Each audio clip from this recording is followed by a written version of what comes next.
All right, I'm going to tell you a story about marriage, a good book if you're looking for a book on marriage, but also I'm going to teach you something.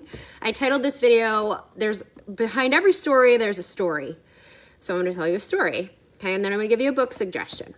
So, because this is something that came to my inbox this morning, do you have a good suggestion for a book on marriage? And I was like, well, I kind of do.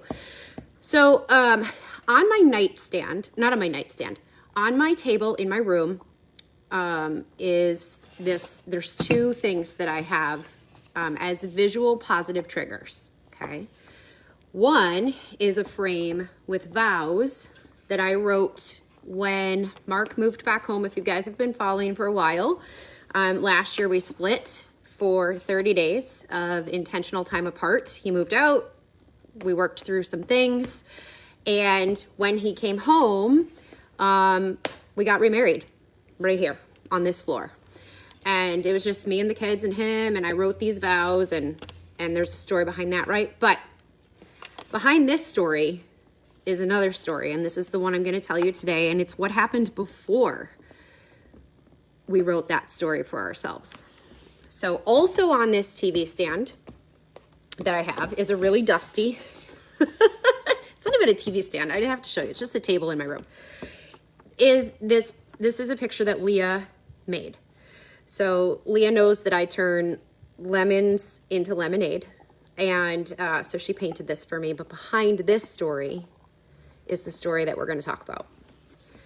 So last December, and a lot of memories are getting stirred up just because of the time of the year, I made this, and I kept it because I feel like we should keep the tokens that remind us of when we were struggling, to be able to look back and realize how strong we are and what we've overcome. So this is the first time I'm showing anybody this.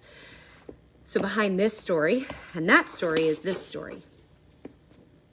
This was a Christmas movie marathon that we had written out last year. I'm a big fan of intentional lists, even silly things like this. And one of our priorities in this house is to try and spend time with our kids and family. And as they grow, it's been really hard. But last year we were going to do one Christmas movie per night for the month of December. And that was the goal. And if we missed one, cool.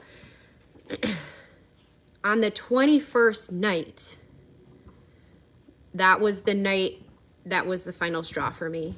And I woke up on the 22nd and I sent Mark a message that I was moving out. And I remember this night so clearly, and I could talk more about that, and maybe I will someday, but really my point of this video, quick and intentionally, was that behind every success story is the broken parts. And when you're looking for those tools to help you, I think it's important that you find authors that you can relate to, so that the book on marriage actually speaks to you. So the book that I'm going to suggest is mine, which I rarely do. Actually, when somebody asked me about a book on marriage this morning, I was like, is it weird for me to tell you mine? Like, I feel like that's kind of gross, but not really. Like, this book has like a million lessons in it.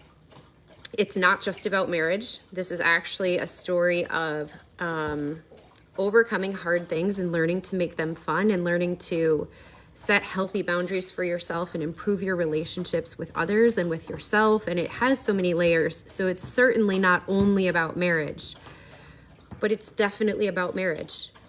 And it's about being okay having expectations for yourself and learning to hold other people around you, not accountable, but challenge them to rise to the level of the life that you want to live, right? And that's kind of what we did together last year. Is I had this picture for my family and what I wanted my day to feel like, and what I wanted my life to feel like, and what I wanted my relationships to feel like, and they weren't feeling that way.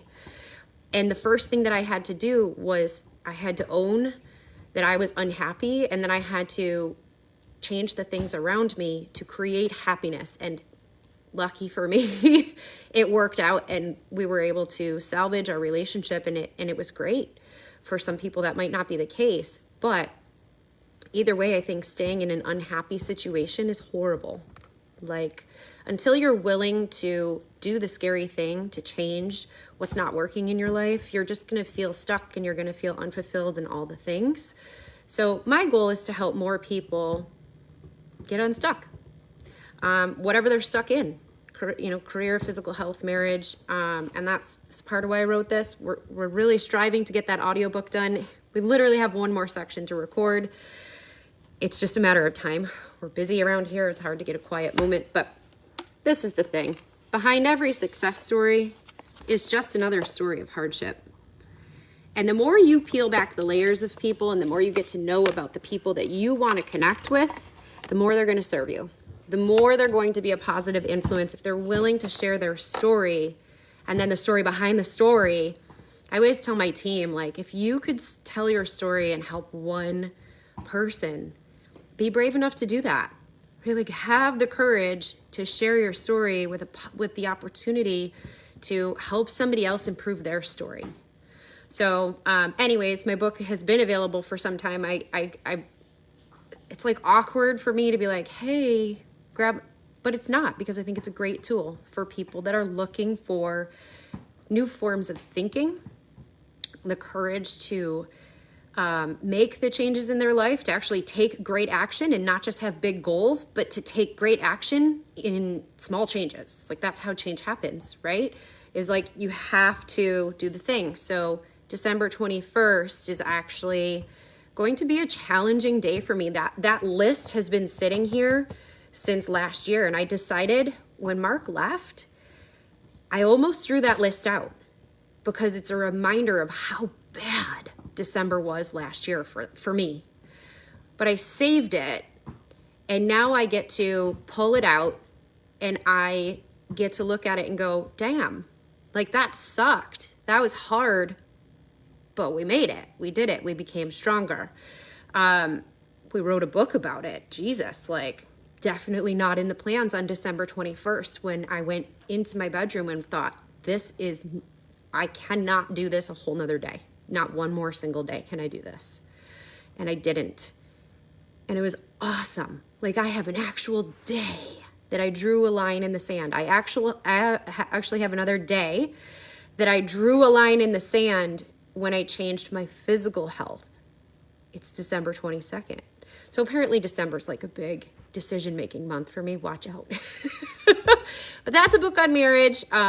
If you ever have questions, if you're looking for inspiration through authors, one of my favorite things is to help people find books that align with where they want to go or how they want to feel, because it's almost like having a cheerleader for you in your back pocket. You just have to tell me what your goal is, and then hopefully I'd be able to find a resource for you. I have so many books that I've read over the last 7 years that's something I love helping people do, is finding not just my book, but other tools and resources to be more successful, to make happiness a little bit easier to achieve, and to have a better outlook on life. So have a great Wednesday. I will see you guys soon. I will be launching also another round of, I created a mindset / physical type challenge. It's called the I Am a Priority Challenge for people that it's 21 days. It's all my own content and thoughts regarding